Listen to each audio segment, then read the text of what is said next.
नमस्कार साथियों, आज की इस क्लास में हम 50 MCQs लगाने वाले हैं जो कि आपके कई सारे एग्ज़ाम में काम आएंगे और पिछले कई एग्ज़ाम में इनको पूछा गया है।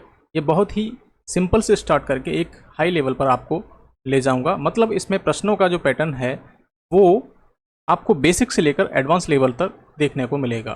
तो हमारा आज की सीरीज़ में पहला प्रश्न है, भारत का संविधान कब लागू हुआ था। आपके सामने 4 विकल्प हैं, 15 अगस्त, 26 जनवरी और 2 अक्टूबर 1949 और 26 नवंबर 1949। इसका सही जवाब क्या है आप कमेंट बॉक्स में जाके बता सकते हैं। जितने भी प्रश्न मैं कराऊंगा उनके आप सही जवाब जो हैं कमेंट बॉक्स में आकर टाइप कीजिए, ठीक है। और इस सेशन को लाइक कर दीजिए। तो इसका सही जवाब है, भारत का संविधान कब लागू हुआ था, तो 26 जनवरी 1950। कब हुआ था? 26 जनवरी 1950। ओके, अगले प्रश्न को देखिए। अगला प्रश्न क्या कह रहा है? अगला प्रश्न है, सविनय अवज्ञा आंदोलन किस वर्ष शुरू हुआ था? सविनय अवज्ञा आंदोलन किस वर्ष शुरू हुआ था? 1920, 1930, 1942, 1919। इसका सही जवाब क्या है? तो इसका सही जवाब है 1930। ऑप्शन बी ठीक है। तो गांधी जी ने दांडी यात्रा के साथ में सविनय अवज्ञा आंदोलन शुरू किया था। तीसरा प्रश्न है, भारत का सबसे बड़ा राज्य क्षेत्रफल की दृष्टि से कौन सा है? मतलब क्षेत्रफल की दृष्टि से भारत का सबसे बड़ा राज्य कौन सा है, वो यहाँ पर पूछा गया है। पहला आपका विकल्प है उत्तर प्रदेश, दूसरा है महाराष्ट्र, तीसरा है राजस्थान, फिर मध्य प्रदेश। तो इसका सही जवाब क्या है? इसका सही जवाब है राजस्थान, ऑप्शन सी। क्षेत्रफल की दृष्टि से राजस्थान सबसे बड़ा है, जबकि पॉपुलेशन की दृष्टि से यूपी सबसे बड़ा स्टेट है। चौथा प्रश्न है, हरित क्रांति का श्रेय किसे जाता है? MS स्वामीनाथन, CV रमन, होमी भाभा या फिर विक्रम साराभाई। तो इसका सही जवाब है MS स्वामीनाथन। क्या है? MS स्वामीनाथन। तो उस समय की बात अगर हम करें कि जब इंडिया में कॉन्स्टिट्यूशन लागू हुआ, जब भारत आज़ाद हुआ था, तो खाद्यान्न का इतना ज़्यादा उत्पादन नहीं हो पाता था, हमें दूसरे देशों से आयात करना पड़ता था। तो MS स्वामीनाथन ने ऐसी किस्म की बीज तैयार किए जिनसे कि बहुत अच्छा प्रोडक्शन हुआ। और इसमें सबसे ज़्यादा प्रोडक्शन किसका हुआ? तो गेहूं और चावल, इनके उत्पादन में बहुत ज़्यादा वृद्धि देखी गई थी। अब हरित क्रांति का जनक किसे कहा जाता है? तो नॉर्मन बोरलॉग करके एक व्यक्ति हैं जिन्हें हरित क्रांति का जनक कहा जाता है। अगला प्रश्न है, भारतीय संसद के कितने सदन हैं? 1, 2, 3, 4। तो आपको पता ही है, इसके 2 सदन हैं, एक है लोकसभा, दूसरा क्या है? राज्यसभा। राज्यसभा को आप उच्च सदन भी कहते हैं। भारत में सबसे अधिक कॉफ़ी का उत्पादन किस राज्य में होता है? कॉफ़ी उत्पादन पूछा जा रहा है। पहला है तमिलनाडु, केरल, कर्नाटक, आंध्र प्रदेश। इसका सही जवाब आप कमेंट बॉक्स में बता सकते हैं। 6वें प्रश्न का सही जवाब बताइए, कॉफ़ी उत्पादन किस राज्य में सबसे ज़्यादा होता है? तो इसका सही उत्तर है कर्नाटक में कॉफ़ी का उत्पादन सबसे ज़्यादा होता है। विजयनगर साम्राज्य की स्थापना किसने की थी? पहला विकल्प है कृष्णदेव राय, हरिहर और बुक्का, तीसरा है राणा सांगा और अकबर। तो इसका सही जवाब है हरिहर और बुक्का। ये 2 भाई थे, इन्होंने विजयनगर साम्राज्य की स्थापना की थी 1336 ईस्वी में। कब की थी? 1336 ईस्वी में। दक्षिण भारत के अंतर्गत आता है ये विजयनगर साम्राज्य। अगला प्रश्न है, संविधान का कौन सा अनुच्छेद राष्ट्रपति शासन से संबंधित है? पहला विकल्प है अनुच्छेद 352, 356, अनुच्छेद 370, अनुच्छेद 360। तो राष्ट्रपति शासन के बारे में पूछा गया है, प्रेसिडेंट रूल के बारे में पूछा गया है। तो यहाँ पर देखिए, पहला विकल्प किससे संबंधित है? आर्टिकल 352, दूसरा 356। तो 356 जो है आपका राष्ट्रपति शासन से संबंधित है, ये आपातकाल से संबंधित है, ठीक है। और 360 क्या है? वित्तीय आपातकाल लगाया जाता है, उससे संबंधित है। अगला प्रश्न है, ऑपरेशन कन्विक्शन किस राज्य में शुरू किया गया? ऑपरेशन कन्विक्शन ये करंट अफेयर का प्रश्न है। पहला विकल्प है महाराष्ट्र, दूसरा उत्तर प्रदेश, बिहार, पंजाब। तो इसका सही जवाब है Uttar Pradesh. Doctor Rajendra Prasad national law university, doctor Rajendra Prasad national law university किस शहर में स्थित है? इसका सही जवाब क्या है? तो इसका सही जवाब है प्रयागराज। भारत का सबसे ऊंचा मॉल 2025 में कहाँ खुलेगा? इसकी संभावना है कि 2025 में ये खुल जाए। तो 11वें प्रश्न का ऑप्शन है मुंबई, दिल्ली, नोएडा, बेंगलुरु। अब इसमें आपको क्या लग रहा है, कौन सा होना चाहिए? देखिए मेरे हिसाब से इसमें सी ठीक है। कौन सा है? सी। नोएडा में है ये। और कौन बना रहा है इसको? साया स्टेट्स। साया स्टेट्स करके एक कंपनी है, वो इसका निर्माण कर रही है। और सेक्टर 129 में ये बनाया जा रहा है और 150 फीट के करीब ये ऊंचा होगा। भारतीय वायुसेना की 91वीं वर्षगांठ 2023 में कहाँ मनाई गई? अब 91वीं वर्षगांठ जो है 2023 में कहाँ मनाई गई? तो इसका जवाब आपको देना है। 12वां प्रश्न है, तो इसका सही जवाब है प्रयागराज। अगला प्रश्न है, भारत का पहला नाइट सफारी पार्क, भारत का पहला नाइट सफारी पार्क किस शहर में बन रहा है? तो अब यहाँ पर उत्तर प्रदेश के ही सारे डिस्ट्रिक्ट यहाँ पे देख रहे हैं। पहला है कानपुर, लखनऊ, वाराणसी या फिर मेरठ। तो 13वें प्रश्न का सही जवाब है ऑप्शन बी, लखनऊ। तो लखनऊ में ये नाइट सफारी पार्क बन रहा है। इंडिया का पहला नाइट सफारी पार्क है ये। भारत गौरव रत्न पुरस्कार 2023 किसको मिला है, इसके बारे में पूछा गया है। विकल्प हैं आपके अजय सिंह, फारमन मियां, नीरज चोपड़ा, अनुपम खेर। तो 14वें प्रश्न का सही जवाब है फारमन मियां। फारमन मियां। भारत की सबसे लंबी नदी कौन सी है? इस प्रश्न का आप जवाब इजीली दे सकते हैं। मैं समझता हूं इस प्रश्न का जवाब आप आसानी से दे सकते हैं। भारत की सबसे लंबी नदी, तो भारत की सबसे लंबी नदी है आपकी गंगा। मंगलयान जो है किस ग्रह के लिए भेजा गया था? पहला विकल्प है शुक्र, मंगल, बुध या फिर बृहस्पति। तो इसका सही जवाब क्या है? इसका सही जवाब है मंगल ग्रह। मंगल ग्रह, जैसे कि नाम से भी यहाँ पता चल रहा है मंगलयान, तो मंगलयान है तो कहाँ जाएगा? मंगल ग्रह पर। अगला प्रश्न है, भारत में पंचायती राज व्यवस्था की शुरुआत किस राज्य से हुई थी? तो पंचायती राज व्यवस्था की शुरुआत किस राज्य से हुई थी इंडिया में? 17वां प्रश्न है। तो 17वें प्रश्न के विकल्प हैं उत्तर प्रदेश, राजस्थान, गुजरात, महाराष्ट्र। तो राजस्थान से हुई थी। राजस्थान में एक जिला पड़ता है नागौर डिस्ट्रिक्ट।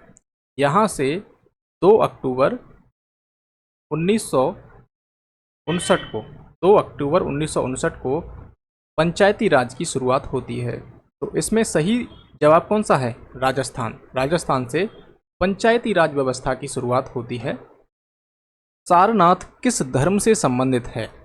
विकल्प हैं आपके जैन धर्म, बौद्ध धर्म, हिंदू धर्म, सिख धर्म। तो सारनाथ जो है बौद्ध धर्म से संबंधित है। आपने जब बौद्ध धर्म को पढ़ा होगा तब आपने सुना होगा कि महात्मा बौद्ध जो थे उन्होंने अपना पहला उपदेश जो था वो कहाँ पर दिया था? सारनाथ में दिया था, जिसे कहा गया था धर्मचक्र प्रवर्तन। भारत की पहली महिला राष्ट्रपति कौन है? 19वां सवाल, इसका जवाब दीजिए। विकल्प है आपका इंदिरा गांधी, प्रतिभा पाटिल, सुषमा स्वराज, सोनिया गांधी। इमेज देखकर बताइए कौन हो सकती हैं। तो इमेज देखकर इसमें लग रहा है हमें कि सोनिया गांधी नहीं है, सुषमा स्वराज भी नहीं है, इंदिरा गांधी भी नहीं है। सही विकल्प हो जाएगा प्रतिभा पाटिल। नंदा देवी पर्वत किस राज्य में है? नंदा देवी पर्वत किस राज्य में है? अब यहाँ पर थोड़ा सा मैं बता दूँ आपको राष्ट्रपति वाले में। तो प्रतिभा पाटिल जो थी 25 जुलाई 2007 से लेकर 25 जुलाई 2012 तक ये राष्ट्रपति के पद पर रही थी और ये 12वीं राष्ट्रपति थी। वर्तमान में कौन सी हैं? वर्तमान में आपकी जो द्रौपदी मुर्मू हैं वो 15वीं राष्ट्रपति हैं। ठीक है। नंदा देवी पर्वत जो है किस राज्य में स्थित है? 20वां प्रश्न है। इसके विकल्प हैं हिमाचल प्रदेश, उत्तराखंड, जम्मू कश्मीर एंड सिक्किम। तो 20वें प्रश्न का जवाब आप बताइए। इसका सही जवाब होगा 20 का बी। क्या होगा? Uttarakhand. Missile man of India किसे कहा जाता है? इस प्रश्न को सभी लोग जानते हैं, APJ अब्दुल कलाम। 21 का बी विकल्प सही है। 22 का कौन सा सही है? भारत का राष्ट्रीय पशु कौन है?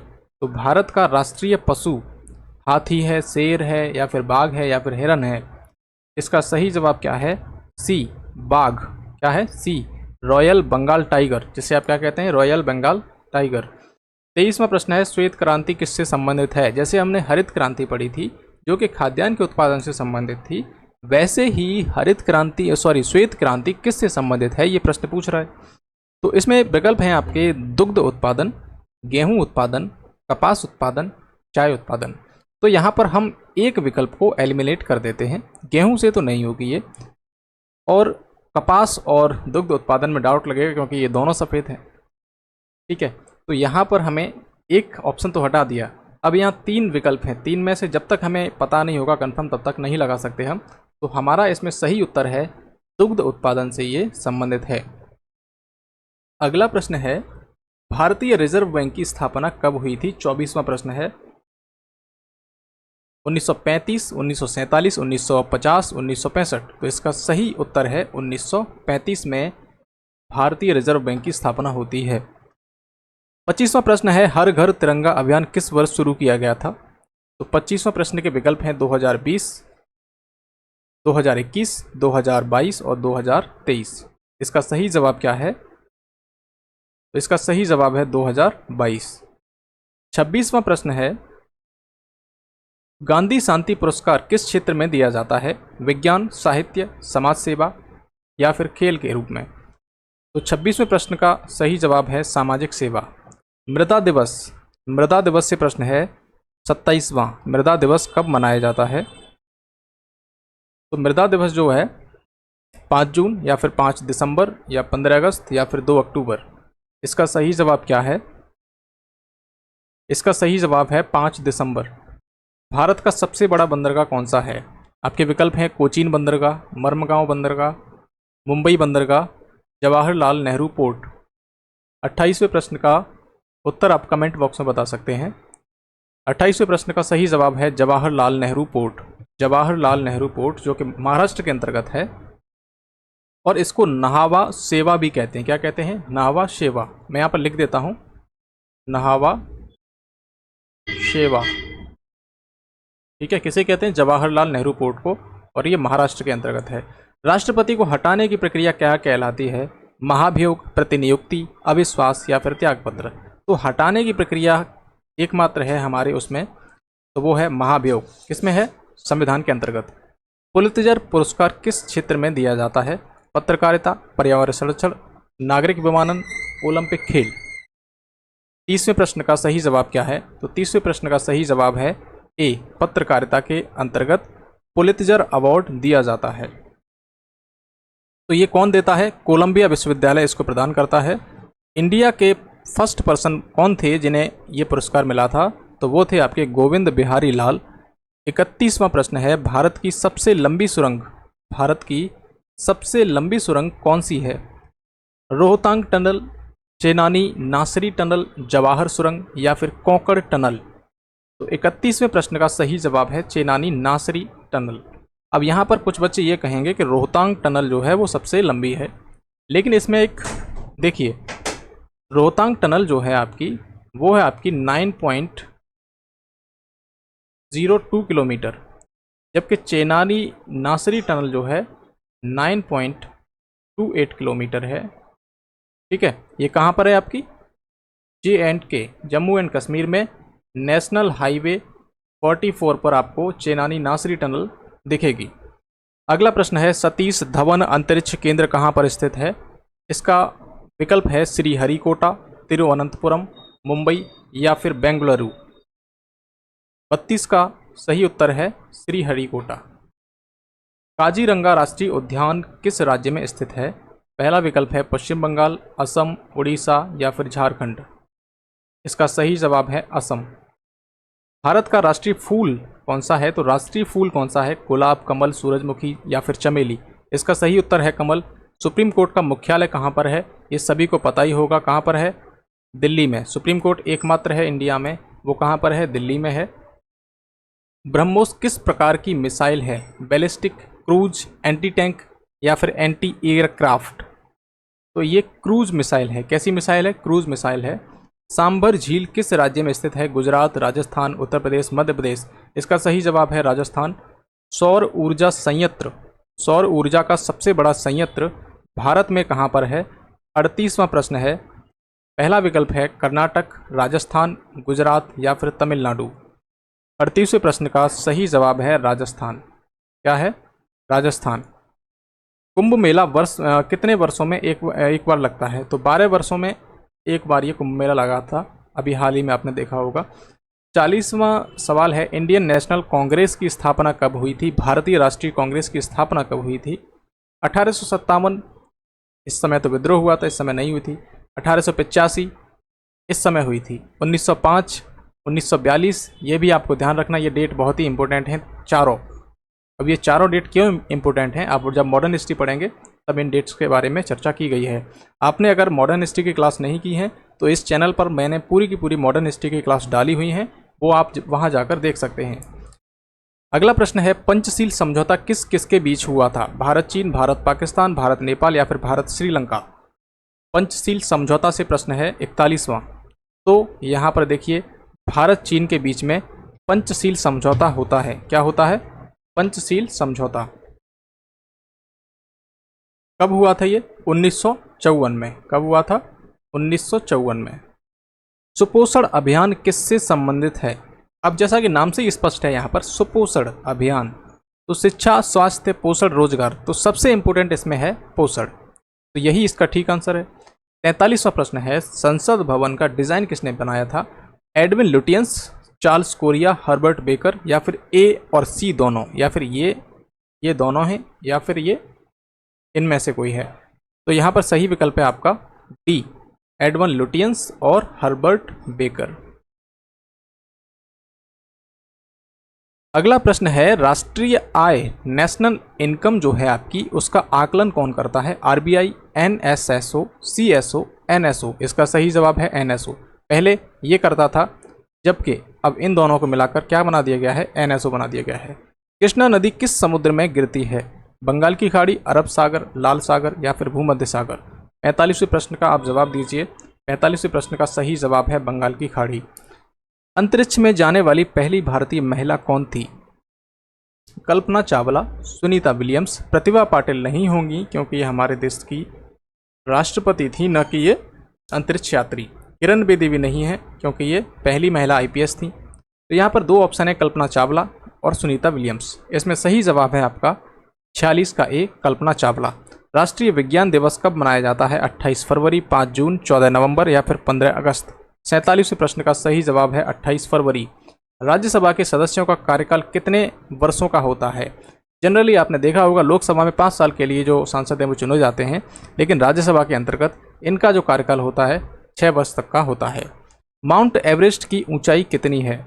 माउंट एवरेस्ट की ऊंचाई कितनी है? 8848 मीटर या फिर 8288 मीटर, 8840 मीटर या फिर 8900 मीटर? तो इसका सही जवाब यहाँ पर जो होगा वो होगा 8848 मीटर, क्योंकि इसकी जो एक्चुअल में जो ऊंचाई है 8848.86 मीटर। ठीक है। अगर प्रश्न में ये वाला ऑप्शन नहीं है, 8849 है, तो हम इसको भी ठीक कर देंगे। ठीक है। अब यहाँ समझिए, भारत छोड़ो आंदोलन कब शुरू हुआ था? विकल्प हैं आपके 1930, 1942, 1947, 1922। तो इसका सही जवाब है 1942। तो इस प्रकार हमने करीब 50 प्रश्नों को हल किया है, और ये 50 जो प्रश्न हैं आपके पिछले जो एग्ज़ाम्स हुए हैं उनमें पूछे गए हैं, और हर बार ऐसे प्रश्न पूछे जाते हैं, एक दो प्रश्न जरूर आता है। इसलिए आप अगर ऐसे प्रश्नों को रोज़ देखना चाहते हैं तो कृपया इस चैनल को सब्सक्राइब करें। वीडियो अच्छा लगा हो तो वीडियो को लाइक करें और अपना ख्याल रखें, और जो आपकी तैयारी है उसको बरकरार रखिए, आपका सिलेक्शन ज़रूर होगा। ठीक है। तो मिलता हूँ आपसे अगले दिन नए क्विज़ के साथ में, तब तक धन्यवाद।